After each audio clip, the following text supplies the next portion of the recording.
artistic director of the Gullah Kinfolk Traveling Theater. And we have already had a 20-minute conversation prior to coming on live about everybody that we know, about field peas, about Savannah State. So welcome, welcome, welcome. Thank you so much for having me. Yeah, so look, the list of things that you have going on. We know you're a native of Beaufort of the Sea Islands. You're the founder and the artistic director of the musical performing group. What's it called? Gullah Kinfolk Traveling Theater. You're a storyteller. You're a singer. You're just everything. You're every woman. Tell me some more about yourself and what you got going on. Oh, Jesus, girl. Too busy, number one. Yes. But it's a good busy. It's a good busy. I'm also an ordained minister. Okay. And of New Covenant Fellowship Ministries. All right. A mother of 3, grandmother of 9. Okay. Former educator as well. I can tell it's all in your makeup. It's how you present yourself. I see it. Yeah. Was supposed to go to law school. Wanted to watch The Young and the Restless. I guess because I was young and restless. Young and restless. And you like this chancellor. Yeah. Well, I had a crush on Snapper. Oh. At the time. But anyway. Snapper. Yes, ma'am. But eventually came back after I graduated. I graduated from Howard, came back home. Was supposed to go to law school. I told my mother, give me 2 years and I'm going to law school. In the meantime, I started teaching and fell in love with teaching. And the rest is history. I co-founded a group called the Hallelujah Singers. We were in the movie Forrest Gump. And I was with that for about 10 years. And then I left the group and started Aunt Pearlie Sue and Gullah Kinfolk almost 30 years ago now. 30 plus years now. Wow. And so haven't looked back since. What we do is we bring Gullah Geechee history live through musical theater. Okay. We produce several CDs, DVDs, movies. And so, in fact, we just finished filming our latest musical called The Gullah Experience During the Revolutionary War. And South Carolina ETV was down Friday and Saturday. And so we got that filmed. How was that experience?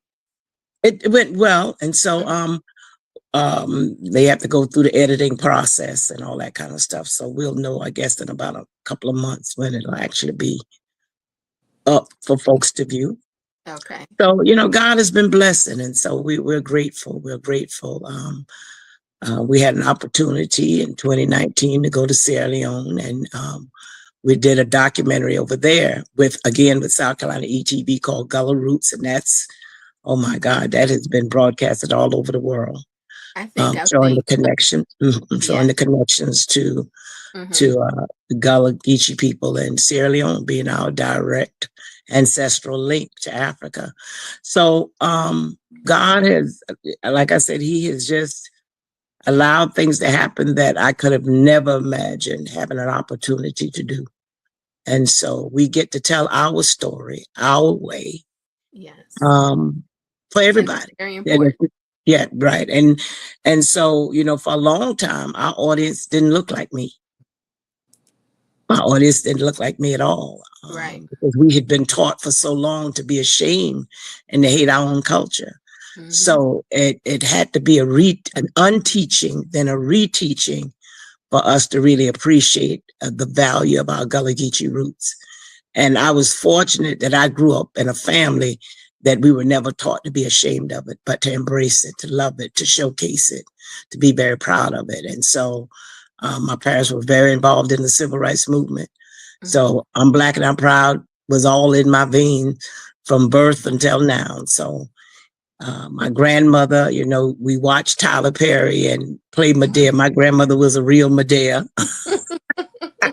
I think we all She, have a deer in our yeah, family. yeah, yeah. She Yeah. was a single mom, Hmm. and she took no prisoners, Yeah.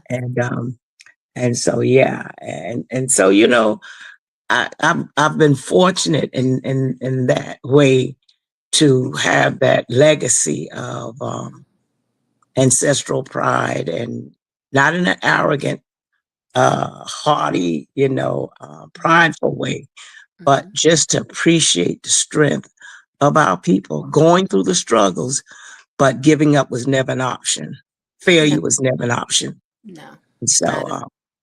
and yeah.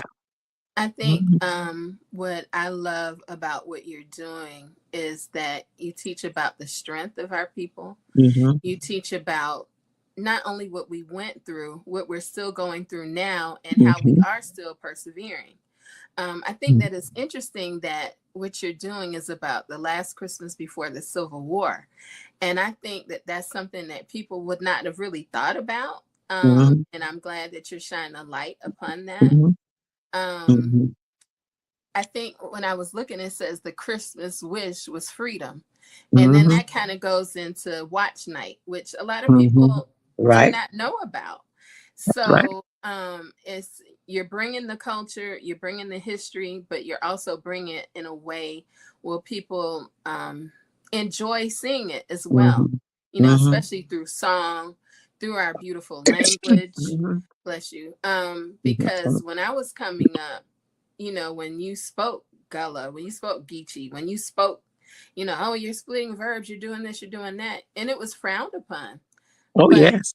now, Mhm, now I tell everybody, I said, now everybody Geechee. mhm, Everybody. I said, it's okay. Everybody should embrace it if you are Geechee, if you are mhm, Gullah. I appreciate that, but I think that the newer generations, they have to know more about our food ways, because mhm, if we don't carry on these traditions, as far as you being a griot, if they don't know about these stories, mhm, it's going to be lost. mhm, And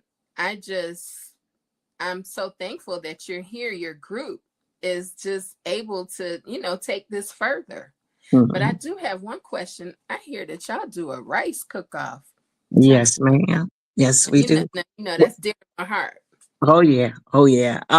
First of all, rice was one of the main reasons they came and got us. That's right. And what our young people and people around the world need to know, it was because of that ingenuity.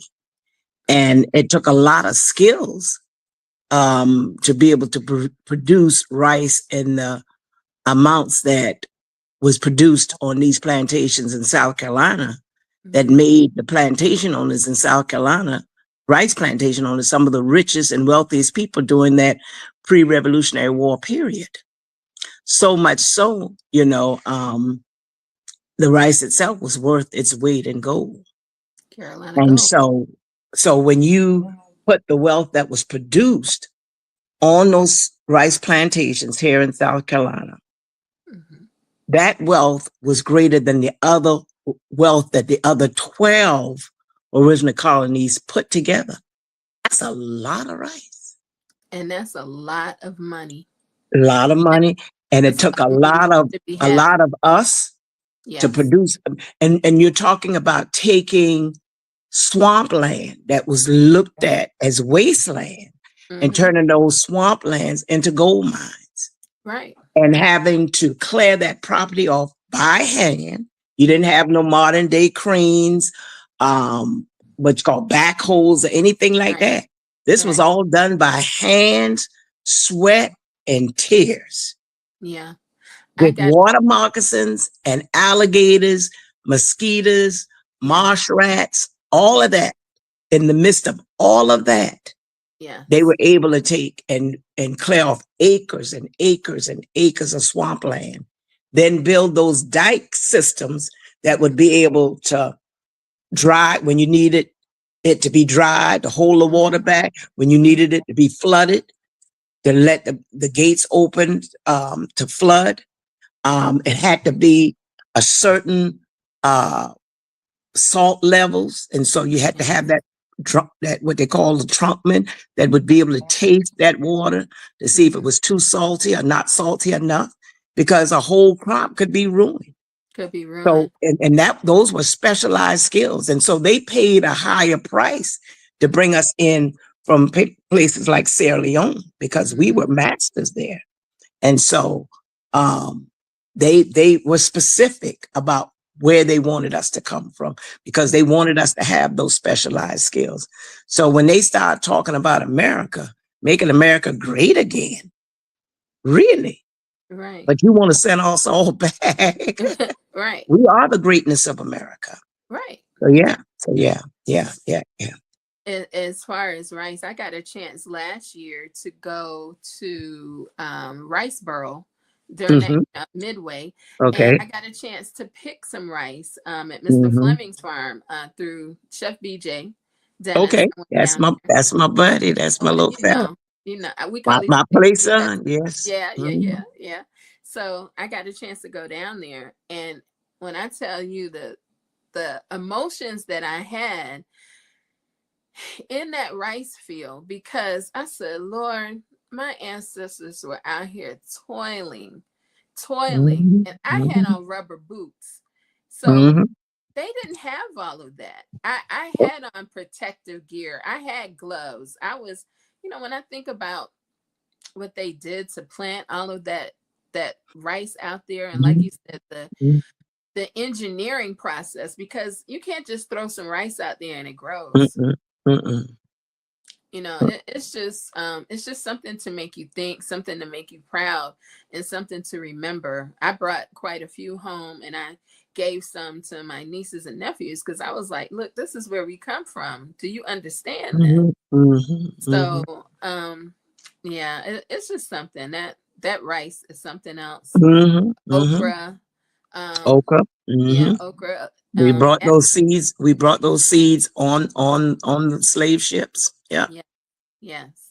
So those are important things. I always like to ask people when they call themselves foodies. I say, hey, do you eat okra in your gumbo? And they're like, no. I say, you're not a real gumbo eater because okra, it ain't gumbo. That's right. Until you put that okra.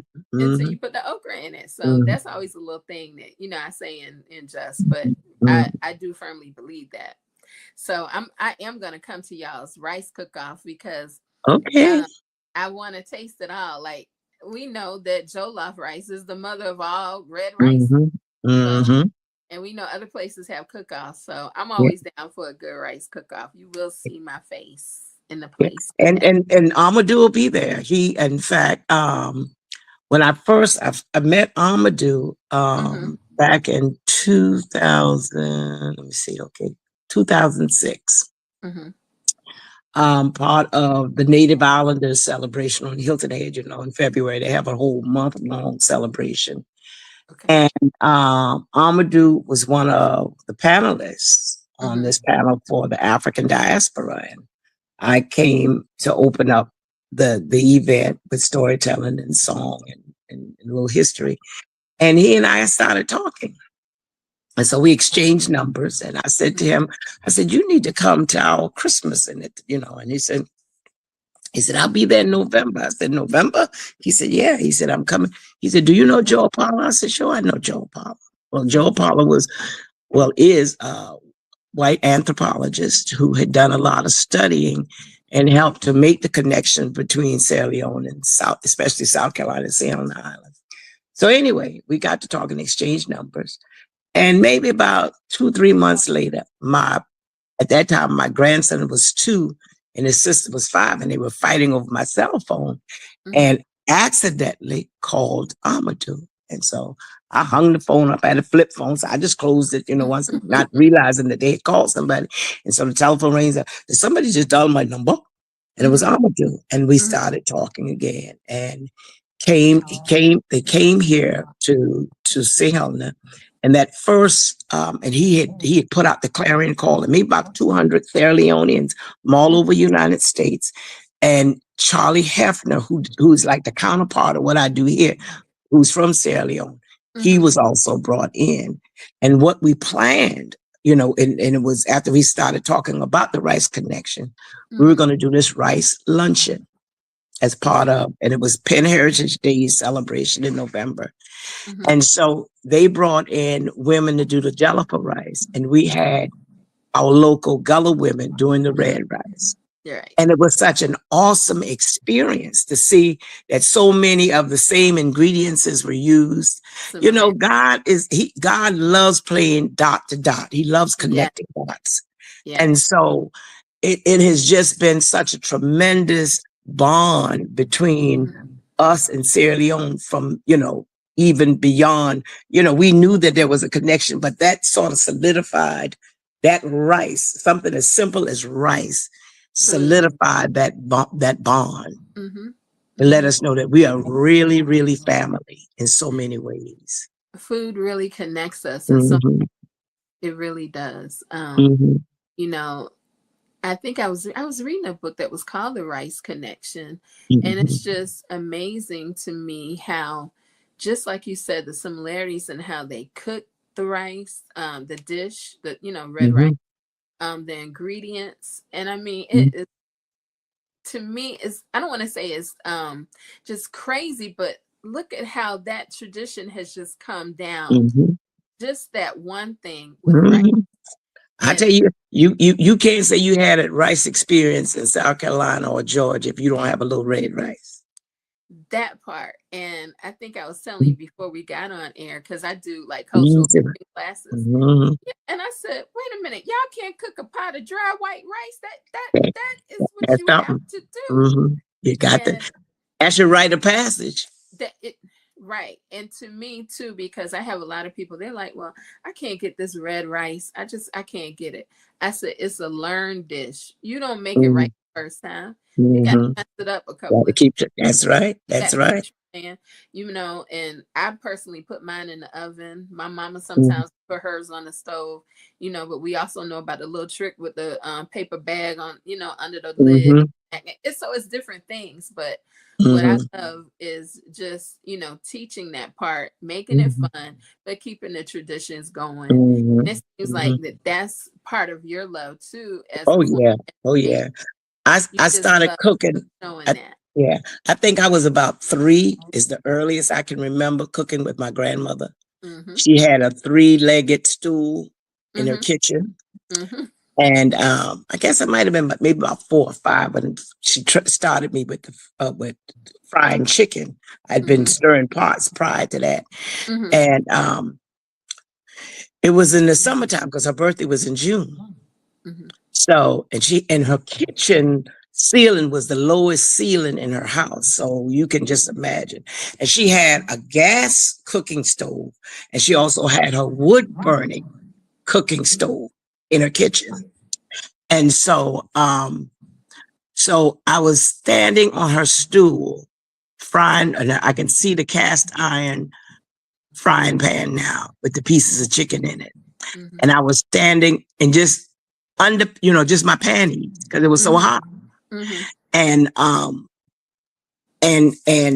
leaned up against by accident, leaned up against the frying pan. And so I had this burn mark across my stomach. Girl, I was so proud of that burn mark because I could tell everybody I was learning how to fry chicken. You will learn. And it's an art. It's an art. And so, yeah. And all of my, my grandmother, all of her sisters were, cooks and domestic workers. And my grandmother was so funny. In hindsight, I'm looking at her now, and we're talking about over 60 years ago. Never called her employer, Miss Nobody. It was Helen, Winnie, get out my kitchen. Don't you open that oven and make my cake fall. Get out here. I'll call you in the food. I mean, that's how when I tell you Medea, I'm telling you. And she was about 5'1", busty, full-figured. Everything was always neat as a pin. Everything was, she starched her underdrawers. I mean, everything was pressed in, pressed. And yeah. Water. Yes. And she'd cook, she'd be in there cooking. And Miss Helen's house was right on the water in downtown Beaufort. And it's ironic, it's one block from the elementary school that we integrated. And so I would go to work with my grandmother on Saturdays to Miss Helen's house. And my grandmother would put the roast on, and then she would go out the back door, throw out her crab line with the chicken neck. That's right. You know, catch about a bushel of crab, bring it back in Miss Helen's house, boil it, pick her crab meat, because that's what we were going to have for dinner once she left there. I mean, it's our stories and our lives were so full when, you know, people look at it and say, oh, no, we had a very rich and unique lifestyle here that gave us foundation, gave us that tenacity that, like I said, giving up was not an option. You know, feeling sorry for yourself, that wasn't part of who we were. You just picked yourself up and you kept going. You just kept going. You listen. You exhale, you pass gas, and you kept it moving. Now that sounded like my grandmother. Like that, yeah. I mean, when I think, you know, I always ask people what was their fondest food memory. Yours is fried chicken. Mine, you talked about the crab. Mine would be devil crabs. My grandparents had a club on Wilmington Island, and my grandmother was known for her devil crabs. And you learn how to pick crabs young. So I can remember the first time when I brought my former husband down, and we were all eating crabs. And Daddy was like, well, Gina, are you going to show him how? I said, I showed him one time, like how y'all did me when I was little. I said, he might want to go and get something else to eat. I'm not going to keep showing you how to pick crabs and y'all eat all the rest of it. So, I mean, it's a lesson learned. You got to go for what you know. You know, even like an oyster roast, if you can't get your oyster open, that's on you. You better eat something else. I mean, we're not doing all that. my husband came down because my husband was from DC. And first of all, I hadn't even invited him to come down because my girlfriends and those were coming down for Thanksgiving. I came earlier. I left maybe about 2-3 days earlier. And so 6 of them came down in a Grand Torino, 6 deep. And my husband was about 6'4". So if you can imagine that. And like I said, I didn't like him. I had just met him like in October. I didn't like him then. Nobody had invited him to come. And one of my other girlfriends that was supposed to come didn't come again. So he decided to take her place. So when they got there, got to Beaufort. And, you know, one of the things my mother would always cook for folks coming in was going to be red rice. Okay. With shrimp in it, sometimes with shrimp. Sometimes, if not with shrimp, fried shrimp on the side, and fried fish, you know, some kind of vegetable, be it cabbage, greens, whatever. So my husband was sitting at the table, and my mother came from behind him to set his plate in front of him. And he had a whiting with the head on it. Oh, Lord. And he jumped up and almost knocked my mother down because he had never had a fish with the head on it. And he's big 6-foot man, you know. And I said, boy, you hit my mama, and I'm about to jump on him. And then I realized, I looked and I saw the fear on his eyes because he's had them eyes looking at me. Them like, what eyes? I'm about to knock you out in here, Negro. So so from that time on, I had to always take the head off the fish. Right. So, you know, just little things like that we think so, and that's a reminder to people that Black folks are not monolithic. No, not at all. It's funny, like when I do dishes, I do a lot of red snapper for people. And they said, I don't want to see the eye. I said, I'm going to put a lemon on top of the eye, but I'm cooking the fish whole. And that's like, what is it? But I guess it's just like, well, I eat goat and you know, all kind of stuff. My daddy and them, they hunt it. So, you know, I've eaten everything. I don't know what I haven't. But I would laugh because one of my cousins, he said, you know, Uncle Lawrence had us out there trying to get the goat. And he said, now get it from the back and hit it in the head real quick. Don't scare it because you're going to make the meat tough. And I was like, you think about all that stuff like it's a joke, but I guess that would make sense. Mm-hmm. But it's just the little things, that some of my friends, they said, girl, I never realized you were so country. I said, it's not country, it's just where I came from. And it's Mm-hmm. okay. And I'm okay with it. Y'all can laugh at it, Mm-hmm. but man, whose house do you want to come to eat? You always Come want to on, come over. say so. Right. Say so. That's right. Mm-hmm. You always want to come over here. So I Mm-hmm. laugh at some of the traditions, but I have so much love for that. It brings a Mm-hmm. lot of joy. It brings a lot of joy. So, okay, I want to know what else you have going on. I see that you also have a Gullah Christmas Sunday where you worship and explore. So, what can visitors experience when they come over to the congregations in the Low Country? Because it's Well, nothing yeah, like yeah, a Low and like I Country said, church. depend on what church you go to. Some are small, some are a little bit larger. Mm-hmm. But it's an opportunity where everybody is welcome. Yes. It doesn't matter what your color your skin is, your nationality or whatever. And most of the churches are very welcoming, Mm-hmm. and you ought to feel at home. Your spirit ought to feel at home there. And if not, then come to our church. Well, there you go. Look, shameless plug your church. I'm not mad. Mm-hmm. New Covenant Fellowship Ministries, because we love company. All right. And my pastor, she's originally from Trinidad. Her husband, who was our late pastor that passed, Mm-hmm. Pastor Givens, he was from Green Pond. Oh, Up a little country. Yeah. yeah. You don't even get to blink all the way, and you're You through just it. a half blink. Mm-hmm. And Half. they have my pastor before when he first moved back home from New York. Mm-hmm. He came back home and found out that his grandfather's property that had been stolen from Mm-hmm. them.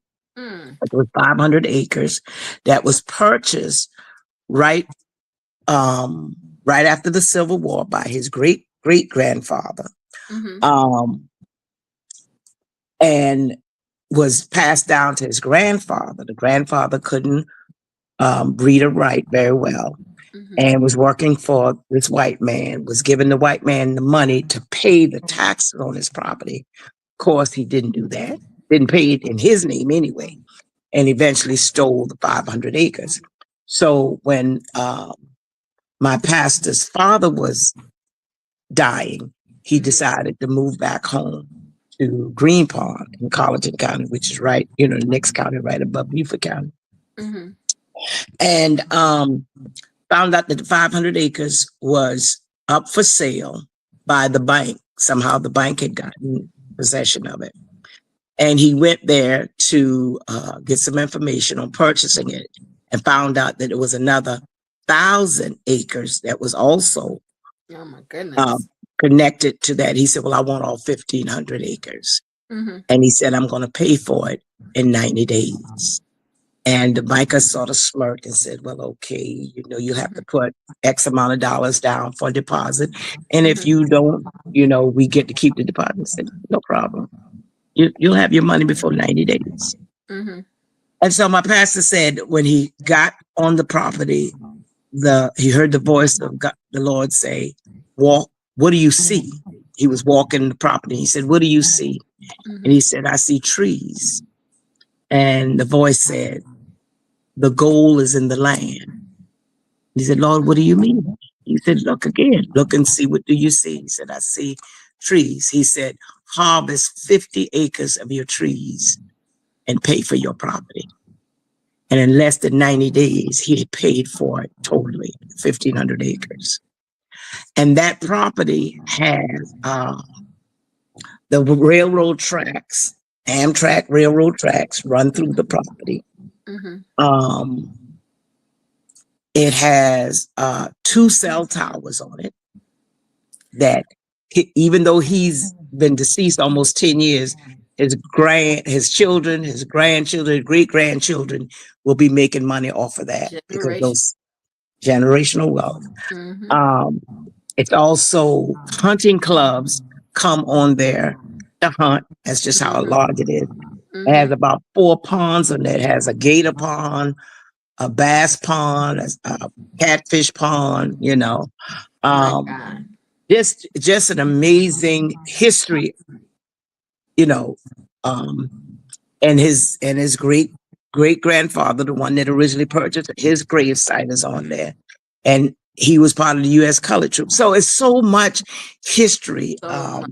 It's just and it's so when late. people It's late. layered. So tell your friends that call you country, tell them you was country before country was even cool. That's right. Everybody's saying where your fan at. Where your fan at. Everybody wearing We're gonna country, click it real quick. yeah. Everybody wearing country hats and boots and stuff. So Look, country is in now. So tell us that you was country before country was even cool, honey. before everybody's like, "Oh, Mm-hmm. Gina, you gonna get a cowboy hat?" I said, "I could just go pick one out the closet." I mean, I have had those. I've Mm-hmm. cowboy hats. I mean, I've been hunting. We go fishing. Uh, Mm-hmm. my papa, my mama's father, taught us how to make nets. I mean, come on Yeah. now. Oh, girl, yeah. Yeah, so it's just it's not something that I play at. It's something I use. Come I on, girl. yeah, I Girl, so go ahead.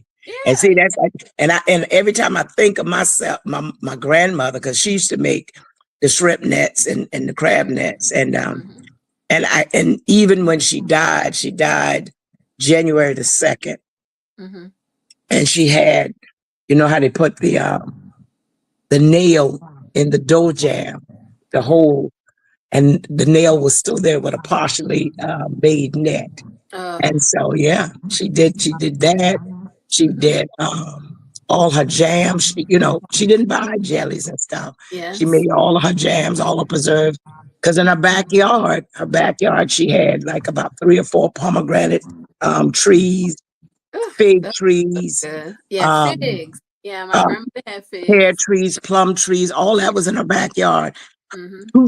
I would say 3/5 of her backyard was a garden because she had Mm-hmm. fresh flowers always in her house, cut Mm-hmm. fresh flowers. I don't remember her buying vegetable out of a grocery store. I Yeah. must have been grown, married, and back home before I remembered her. We didn't buy seafood. You Never. you caught your And own then we seafood. bartered stuff. We That's gave right. if I gave you peaches or shrimp, you might give me Hmm. okra or whatever else. I That's mean, right. That's right. I, I think it's so funny too. Like during COVID, everybody just started loving plants. Well, Hmm. I am still caring for two of my grandmother's plants. She passed in 1980. My mother was caring for them. So now that my mom's deceased, well, I've been caring for them too. And I'll take a couple of pieces off and root them and give them to family members. Hmm. And my grandmother was just known. She had the greenest thumb. She was 5 feet, Hmm. little It, lady. it Cook, must have been grow. some about them. Just that was it. That Just so must have been it. little. 'Cause all them Yeah, grannies were just they were so little. mhm. And Feisty, yeah, feisty. little and feisty. And Hmm. I mean, I think because I'm trying to work on a cookbook as I'm doing all these other things too. And Hmm. so I've been talking with some of my cousins like, well, what are some of your best memories, about grandmama and papa? And I think one thing that we talk about is how she could take something and a little bit of something and make it Hmm. something so grand, so big. Hmm. And Hmm. we talked about how she could take one chicken and almost feed 8 or 9 people. My God, That's how right. can you chop it up that That's much? right.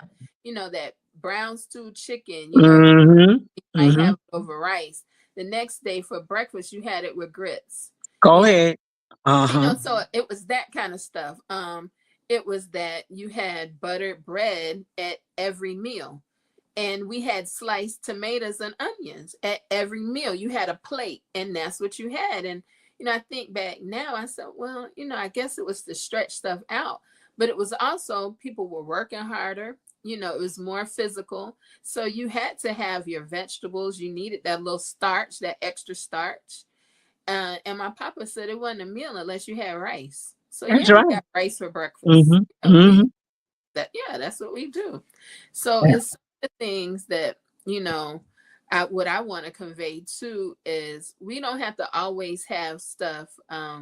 we have to carry the traditions on, but you can kind of put your own little spin on it, your own traditions, so you can keep passing stuff on. But at least let's keep some things pure so it's authentic. That's my thing. Let's keep it authentic and put your little spins on it. But I'm so excited about this holiday season, so I can actually get to meet you in person, because now I feel like I've known you, so I got to at least touch you and hug you. Yes, And ma'am. yeah, and Yes. get to be around you. Mm. I just want to know, I was looking through some of these questions and stuff that, it's like I could talk to you all day. I want to know, like, what's your favorite rice dish? Is it like a perlo? Is it, because I'm a red rice girl, but man, if my grandma could come back one day and just make me some oyster perlo. Girl, shut up. Oh my goodness. You were about to say that? I'm telling you, because I have a recipe. I've tried it. It tastes good. It still ain't grandma. But it ain't hers, right? It just it's certain dishes that you like, oh, they could just back. So Like, and then it's hard to find like rind, the bacon with the thick rind on it. Because you got, and see, some things, like I tell folks, like Sunday dinners, it was like, this one doesn't eat pork, this one doesn't eat meat, this one doesn't eat that. And I told myself, listen, this ain't Burger King, have it your way. My mom would say, I am not a short order cook. Girl, I was cooking 2-3 different pots to get everybody. And then this Sunday, I'm cooking this way. And then that person don't shop. I said, you know what? I'm going to cook my pots the way I want to eat it. I only cook on Sundays, basically. Because my granddaughter lives with me and she's vegetarian vegan now. And so Sunday is about me. So anyway, but I mean, it's something about good bacon to start those pots off with. It's really the foundation to every meal. And my niece likes to tease me because, of course, I have my bacon grease jar. And so she said, well, are you gonna put the bacon grease in it? I said, what you think I got the jar for? Yeah, I'm gonna put it in there. I said, that's gold. And so, I mean, it really, what don't you start? Even when you do shrimp and grits, don't you start off with a little bacon in there? Come on. Yes, ma'am. Even with your red rice, don't you start off with the bacon, bell pepper, onion, is the bases, that's the base. And I don't know. I mean, I've been trying to eat a little better, but a little bacon grease ain't hurt nobody. But let me ask you this, honey. What better is in the eye of the taster? Because a lot of folks, and listen to me good, I don't, people with high blood pressure and all that kind of issues, but a lot of folks stop with this and they don't do this and they don't do that, and find out that they have the same health issues. That part, I just feel like it's moderation. Yeah, I think everything can be done in moderation. The level of physical work that our foreparents did, yes, with the same so-called quote unquote, whatever they say is bad eating, they still live to be 100, 110, 111. Yeah. My grand aunts, the last two that died, they were in their 90s, still raking their yards, still living, washing their clothes, cooking, doing everything. It was only maybe the last 6 months to the last year of their life that they had to have. But up until that time, they were still doing everything. My aunt was 93 years old, still raking her yard and bagging up the leaves. And that's that good. With grandkids in the house, sitting down watching her rake the yard. Yeah. Okay. Yeah. So. Yeah. I mean, I think that to me, that's part of grounding that we don't really anymore. The children are always doing this on the phone. They get outside, they don't touch a tree, they don't get the feet to feel the grass under their feet. So it's just certain things that I think that we really need to start back introducing. And I know a lot of people are now, because things, are changing and they're understanding that we really have to get back to some of the basics. But as long as I can draw breath and move around, I'm always gonna have me a little something planted out in my backyard. And I may not get to rake up all the leaves I want to, but I'm gonna go and prune and help do some things outside because I want to keep. I want to feel that. I want that tradition, you know. But you know, my mother, she was like cutting the grass for a long time. I said, Mama, let's just get a younger person to do some of that. She said, but Gina, I enjoy it. I like being outside. And we Yeah, that need to sounds like feel my that. baby sister. Yeah, she loves Yeah, it. yeah. You know, we need to feel that and to embrace it.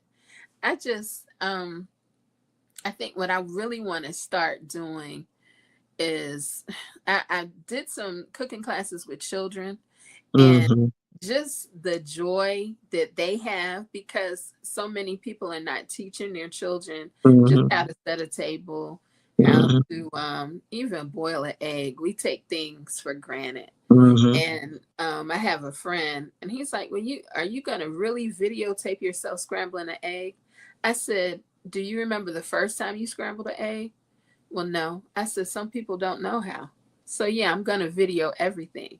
The things that we take for granted, someone may never know. They don't know how to do it. They've never done it. And I feel like that's what you bring in too, is bringing a griot. You're showing people things that they don't know about. You're showing it through song. I mean, that part is just I think we all embrace music that way. You show it, that is your art. I mean, what blessing is that you're able to carry that part on. I know you have to feel great Yeah. when you see yourself, you know, especially in these movies. And do you ever think that you would be doing that? No, I didn't, and the blessing for me is when my grandkids they don't get this whole thing about letting kids decide. If God thought kids could decide things on their own, then He wouldn't have given them parents, and He definitely wouldn't have given them grandparents.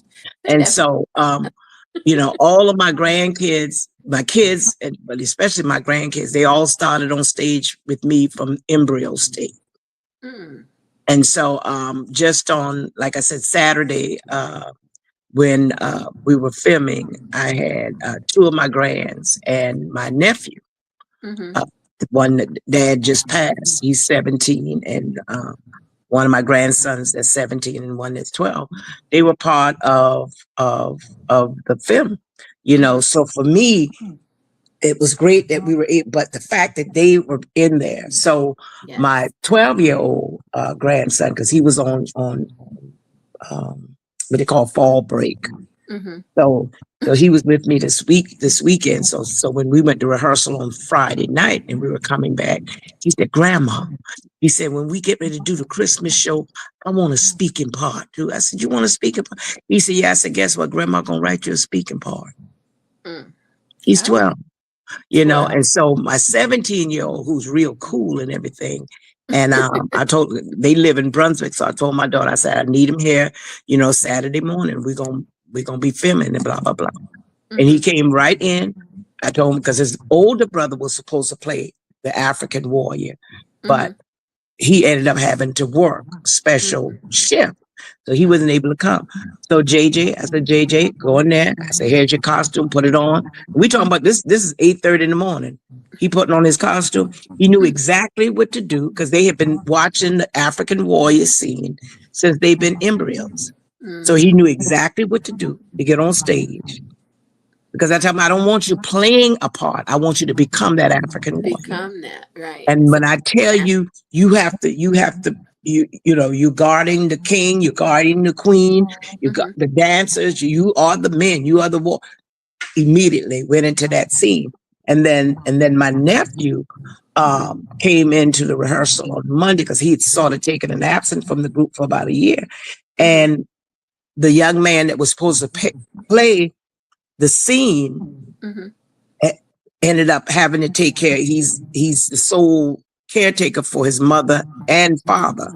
And so he couldn't come. And so I said, Kayla, I said, take a picture.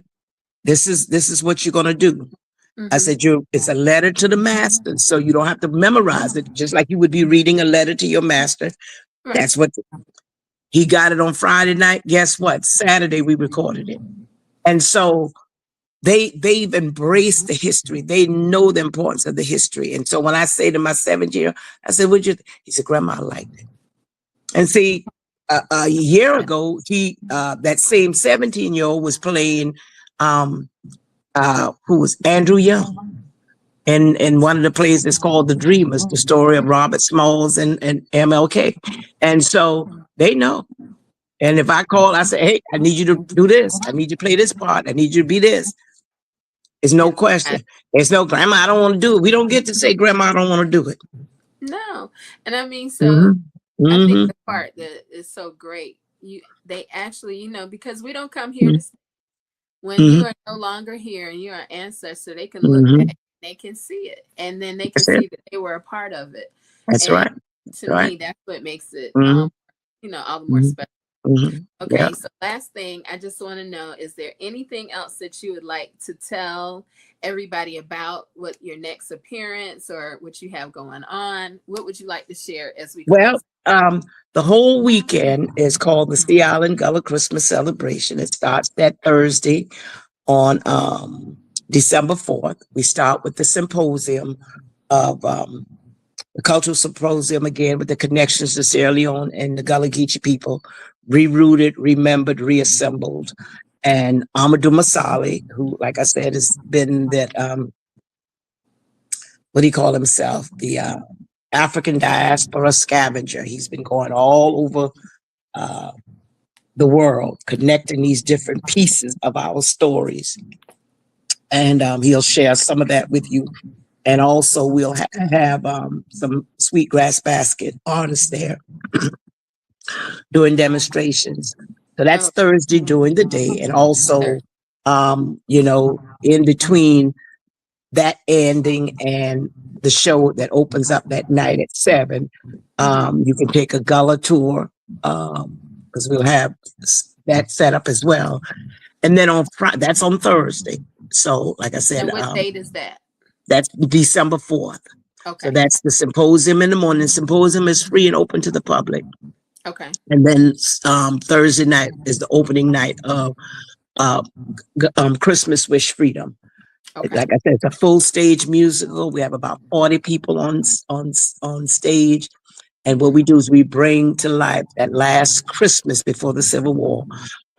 Masters in the big house talking about war coming before they let them Yankees tell them what to do with our slaves, and the enslaved Africans in the quarters talking about freedom is soon to come. And so it's all that excitement that would have been going on the plantation. First of all, Christmas was the one time that we had a little bit of extra time on, but even with that, freedom was always on our minds.